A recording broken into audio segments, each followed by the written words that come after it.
I'm starting a Wednesday night group in September. After my radio program, I'm going to get together with a group of folks, and we're going to take some journeys together. I'm going to just, Jesus had his 12, I ain't Jesus. I'm going to try to shoot for 6 to 8. You know what I'm saying? But this is my starting spot. So that's step one of my commitment to you. We're going to continue to train leaders, but I'm going to elevate it because I want to get it to the point where Mike and I, Gordon and I, the three of us can start teaching people how to preach. This pulpit needs not to be about me with Christ. This pulpit needs to be filled with young preachers, giving the opportunity to develop their gifts so we can change the world. And some of you are going to be those young preachers. Step two, this is the second thing that God burdened me to do. Going back to youth work. You know the biggest frustration as a youth pastor? Is to reach a kid for Christ. And then him to go back, or her to go back to the hellacious home that they've been raised in. I've actually had a conversation with a young girl, come to youth group, gives her heart to Christ, says to me, I want to be a doctor. 6 months later, I can't be successful, let my family down.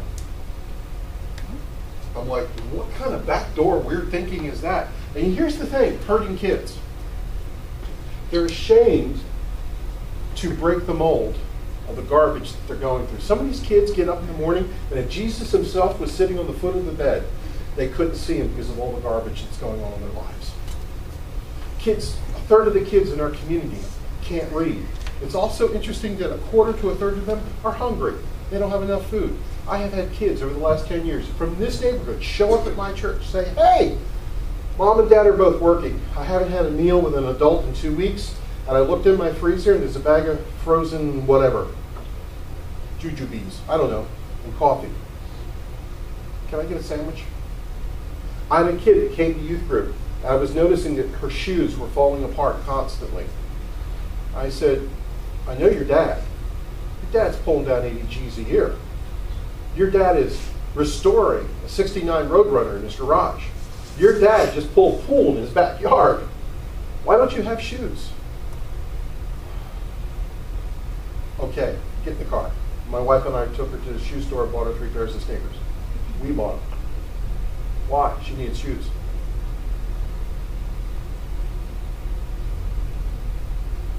We need to build better moms and dads. One of the things that people marvel about if they hang out with us long enough, they say, you got guys. How'd you get guys? Well, I read the book on why guys hate church. And we have tried to systematically avoid all those things that, did you notice you got a cup of coffee and a nosh this morning? Do you notice that you're at a table? Do you notice there's a really big screen with the words on? All the things that guys hate, we don't do. Well, we got to work on that. We got to do it more.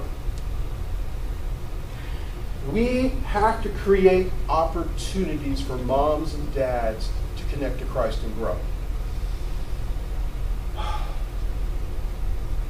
There's a verse in Matthew that I'm going to give you that this is something that you need to go home and put in your bathroom mirror. Matthew 11:11. It says this. 11:12. And for the days of John the Baptist unto this present time, the kingdom of heaven has endured a violent assault. And violent men seize it by force, a precious price, a share in heavenly kingdom that is sought most ardently with zeal and intense exertion. This world, if you haven't noticed, is going through some violent death throes. If you're over 40, it's hard to get a job. If you're over 40, it's hard to keep a job. If you turn on the Cartoon Network, moms and dads are beat up as being wrong, stupid, and blind all day long. Oh, don't go to your dad, he's stupid. Manhood has been assaulted violently. Let me tell you something. How do you fight a fire with fire? How do you deal with violence with violence? I'm not talking about guns and ammo. I'm talking about there's got to be an urgency amongst the men and women of God to say, not on my watch, not anymore. We're going to deal with this. We are a highly creative church. We're artsy, we're welcoming, we're affirming. We're on the road to really being the youth-friendly church that I desired us to be. But we are enough guy-friendly. I want this church, and here's my heart, I want this church to be the most guy-friendly church in this county. I'm serious. I want the mystery meat dinners. Seriously. I want grilling. I want boating. I want shooting. I mean, I was in one of those churches in Delaware. Half the guys owned guns. I had one of the coolest things. My buddy Jay came to church one Sunday. He was on the worship team with me, and he's got his VHS in his hand, waving it, going, "I got it!" Well, I knew he had just come back from the foothills of South Carolina when he went boar hunting. Do you know what it's like before worship on Sunday morning to go into the pastor's office with 11 of you from the worship team, and he's putting the video in. He goes, "Look, here's where the dog's cornered it. And look, this is the knife I used, the 24-inch blade. Watch me gut it." Who's into that? Who's into that? Do you know what we had for our Thursday night fellowship that week? Or chili. It was good. It was good. I want a guy-friendly church. You know what changed the world? Dads who stand up and say, "I'm a man, and I will love my kids, and I will love my wife, and I want to build the kingdom." Woo. You don't think that will change a community and transform it? Now, with that all being said, we need to build women too. We have not done enough in that area. I have been so stinking busy. I'm going to sit down for this. Take a sip. Because I don't want to sound like I'm wackadoodle. I've spent 4 years of my life with Christians who come through the door, who want what they want. And I've spent my time, my energy, and my resources trying to convince them that what we're doing is the right thing to do. And it has consistently deterred me from doing the right thing that we need to do, because I'm spending so much time and energy trying to convince people this is the right thing to do. I'm not going to do that anymore. I'm going to build leaders. We are going to build an incredible men's ministry, an incredible women's ministry, and an incredible youth and kids ministry. I'm not saying we're doing 1,000 programs. I'm saying that unless we build a better mom and dad, and unless we build better disciples, no church is going to survive. We tasted serious transformation this week.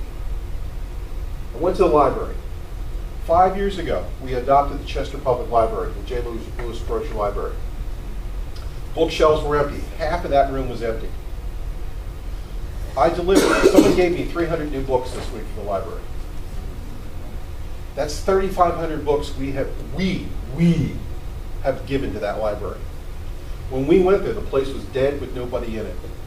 There are now three librarians that have come to work there who are believers. Did I mention that we did a puppet show and shared the gospel in the public library? Is that cool?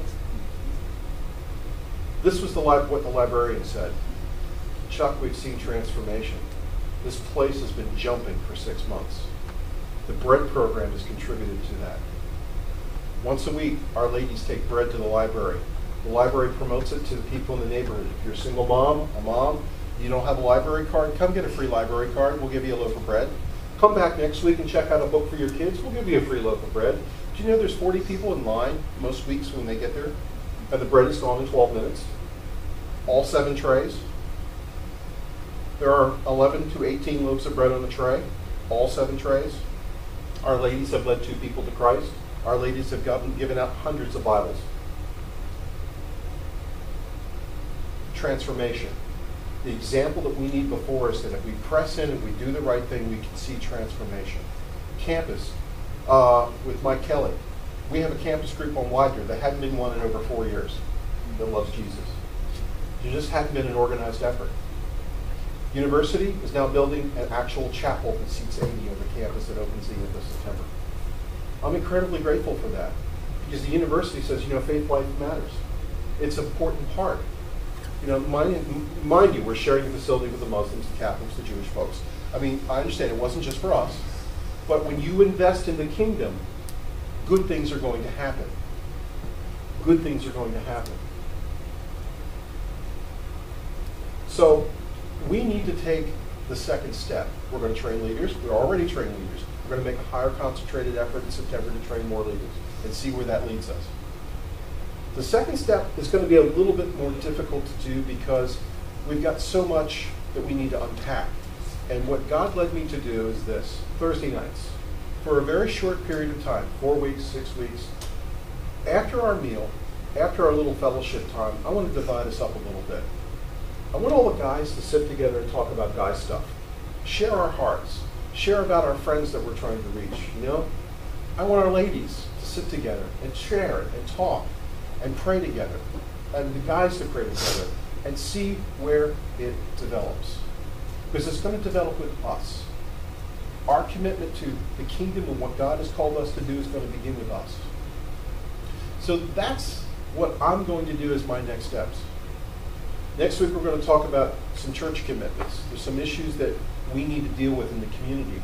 And we're going to have to band together. Some of it we're already doing. But this week I wanted you to hear my heart. That I'm committed to build more leaders, plant more churches. And then here's the thing, we're called to plant churches. Well, if we're not building leaders, we can't plant churches. You know, we're still struggling with keeping the building clean. Can we do a good kids' church? We haven't got to that leadership thing the way we need to. I mean, there's some things that we got to work through. As men, we have to sit back and say, do we really want to build a men's ministry? I'm not talking about let's go to an annual ball game and have breakfast once a month. I'm talking about life on life, encouraging guys, a place where guys can come. Where guys can come and get their lives together and change their families. You know? Where women can come and feel affirmed and loved and deal with things and know that they're not alone and be great moms and deal with the balancing the mom and the career thing. I mean, the church needs to provide those things. And it's not just Pastor Chuck and his wife Joy who need to be doing these things. Because if it's just up to the two of us doing it, I could gather 100 people, 200 people real easy if I wanted to be that kind of a pastor. But what good is it if I die? It won't last. We get 50 people who love Jesus who are doing that, our community will never be the same. And the church, it'll last for quite a few generations. So that's my commitment to you today. I'm committing that I'm taking the book of Acts seriously. That's the blueprint I'm going to follow.